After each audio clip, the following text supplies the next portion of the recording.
Je reçois Karima Delli, l'invitée politique d'ITélé, eurodéputée, candidate à la primaire des écologistes. Bonsoir. Bonsoir. Un mot tout d'abord sur la primaire des Républicains, le débat ce soir, ce jeudi soir. Un mot sur ces 7 candidats. Qu'est-ce que ça vous inspire, cette primaire? Écoutez, c'est pas ma famille politique, mais quand je regarde le casting qui fait pas rêver, j'ai l'impression d'avoir... C'est-à-dire ce casting qui fait pas rêver? C'est un peu la primaire des sosies. On a un Sarkozy qui ressemble à Trump, une NKM qui est une pseudo-écolo pro-nucléaire, un Juppé qui est un pseudo-centriste d'un autre temps. Tout ça ne fait pas rêver. Je comprends le sondage d'il y a quelques jours, notamment de Julien Le Tailleur, qui est ce fameux candidat virtuel et qui fait que les jeunes s'intéressent plus à lui qu'à cette primaire-là. Vous voulez dire que c'est du déjà vu, on connaît leur discours, on sait ce qu'ils vont proposer, ce qu'ils veulent faire? Mais c'est du has-been. On est dans un autre temps. Et donc, il faut incarner quelque chose de nouveau. Alors, on va parler dans quelques instants de votre candidature à cette primaire des écologistes. En attendant, le livre qui fait parler, ce pavé dans la mare de François Hollande, ses confidences aux journalistes du Monde, votre réaction? Écoutez, moi, j'ai pas tendance à tirer sur une ambulance. Moi, je saute pas sur la première occasion pour faire du Hollande bashing.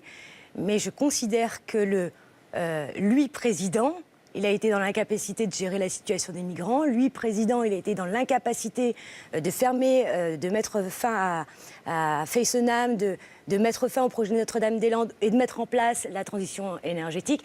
Et lui, président, surtout, a été incapable d'incarner notamment cette France dont on a besoin au niveau européen. Mais ce que je remarque, avec les petits écrits que j'ai pu lire dans la presse, c'est que lui, président, il s'est accordé 100 heures à des journalistes pour taper sur des magistrats, sur les footballeurs, etc. Tout le monde, le patron du MEDEF, tout le monde en prend pour son grade. Oui, tout le monde en prend pour son grade. On ne l'attend pas sur ça, un président de la République, avec des propos qui sont parfois, qui moi me heurtent, les propos qui sont quand même assez vulgaires. Sur les écologistes aussi, vous y avez aussi droit, des cyniques et des emmerdeurs.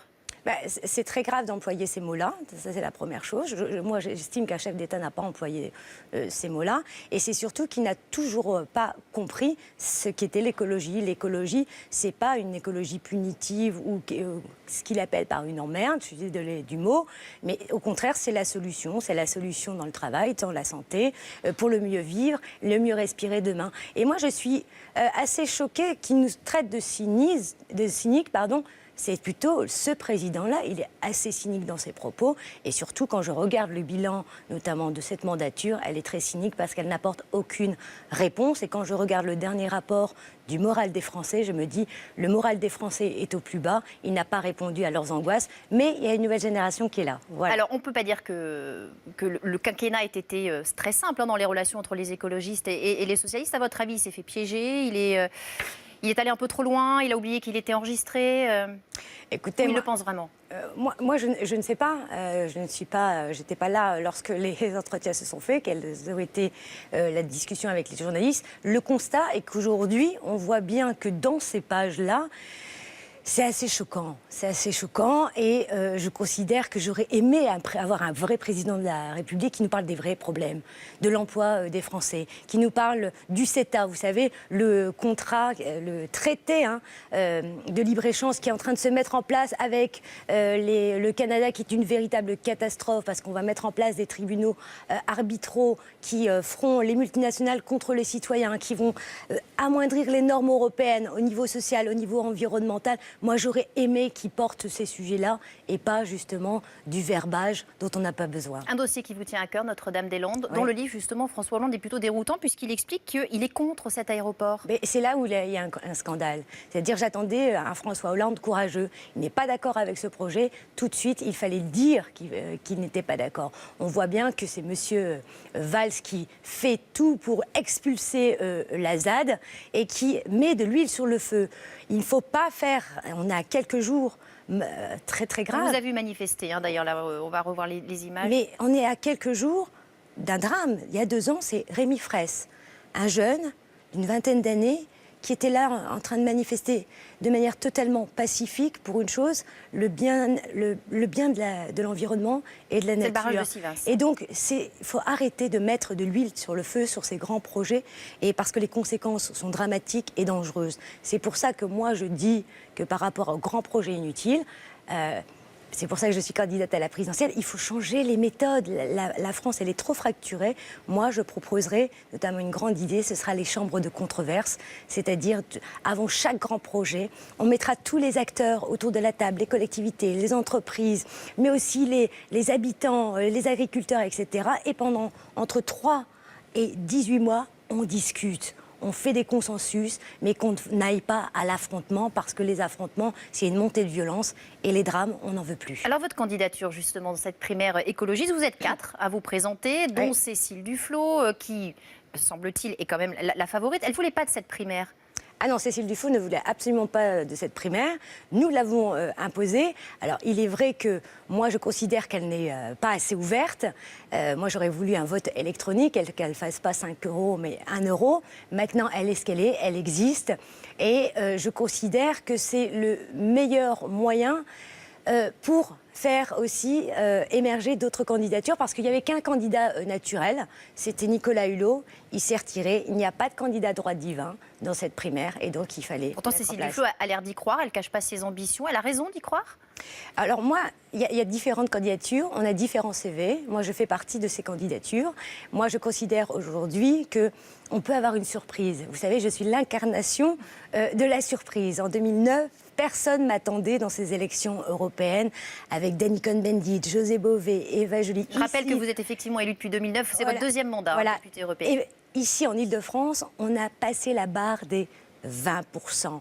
C'est-à-dire que les Français étaient prêts à mettre un bulletin écolo et de montrer à quel point nous avions et nous proposions un projet ambitieux, mais tout aussi sérieux. 7 ans après, qu'est-ce qu'est devenu Europe Écologie? Malheureusement, ça a été des divisions, ça a été le duo infernal placé du flot, ça a été des tactiques, notamment avec des accords en catimini avec le Parti Socialiste. Il est grand temps de tourner la page de... c'est possible, les écologistes sont capables de tourner la page, de dépasser leurs divisions, leurs querelles internes, parce qu'on a l'impression que c'est ça qui vous occupe la plupart du temps. Hein. Moi, que de ça. Moi, je suis pas blasée. Moi, je ne baisse pas les bras. En tout cas, je suis candidate pour tourner la page et de montrer que l'écologie... qui est en échec depuis 10 ans avec la direction qu'on a connue, que l'écologie où on nous dit que c'est condamné à 1%, ce n'est pas vrai. Moi, je vois que Nicolas Hulot qui avait environ entre 10 et 15% des intentions de vote. Quand je vois le film Demain avec Cyril Dion, où il y a des millions de spectateurs, les Français sont écolos, ils trient leurs déchets. Votre credo, c'est d'ailleurs l'écologie populaire. Qu'est-ce que ça veut dire? L'écologie populaire, c'est très simple pour moi. C'est-à-dire de dire que l'écologie, c'est pas quelque chose juste pour les bobos. L'écologie ne s'arrête pas au centre-ville ou au périphérique. Bien sûr, l'écologie, c'est la solution pour tout le monde, et notamment les classes populaires, parce que sans écologie, elles ont tout à perdre. Elles sont condamnées à la malbouffe. Il y a eu un rapport qui montre à quel point, dans les grandes villes, on ne s'occupe pas des quartiers populaires, ils ne sont pas desservis par les transports. On voit bien que les classes populaires, elles doivent aussi avoir accès à l'écologie, parce que l'écologie, c'est la solution pour tout le monde, et notamment pour elles. Et donc de montrer à quel point les injustices sociales, il faut qu'elles se règlent avec les injustices environnementales. Et moi, c'est mon but de mon projet, de montrer que créer des emplois, et on peut créer des emplois et sauver la planète. Alors, premier tour de cette primaire le 19 octobre, second tour le 7 novembre. Franchement, un président écologiste en 2017, vous y croyez vraiment? Écoutez, rien n'est fait. Rien n'est fait. Maintenant, moi, je suis d'une nature... optimiste, j'en ai un peu... Est-ce que ça suffit d'être optimiste dans cette Oui, il faut être... pas être réaliste. Il faut être optimiste, et être réaliste, ça veut dire se battre jusqu'au bout avec sincérité. En tout cas, moi, je vais me battre avec sincérité. Je ne suis pas là pour être dans une candidature de soumission au Parti Socialiste. Je ne suis pas là pour être dans une candidature de posture, de témoignage. Je suis là pour essayer de faire en sorte de faire gagner l'écologie, parce que la France en a besoin. Alors, on sent votre fougue, votre envie, votre passion. Cette primaire passe malgré tout un peu inaperçue au milieu de toute l'actualité. Pourquoi, selon vous? Quel est le problème avec ce parti écologiste en France? Je crois que vraiment, on est un petit parti avec des petits moyens. C'est vrai que cette primaire, elle s'est faite dans un temps très réduit. Maintenant, il y a quand même 18 000 inscrits. Et moi, je dis juste, 18 000 inscrits, c'est qu'un commencement, c'est qu'un début. Il va falloir chercher... C'est le début de quelque chose. Voilà, c'est le début d'une nouvelle aventure. Demain, j'espère qu'on sera des millions. Merci beaucoup, Merci Karima à Delli. vous. Merci d'avoir accepté l'invitation d'ITélé. L'info continue.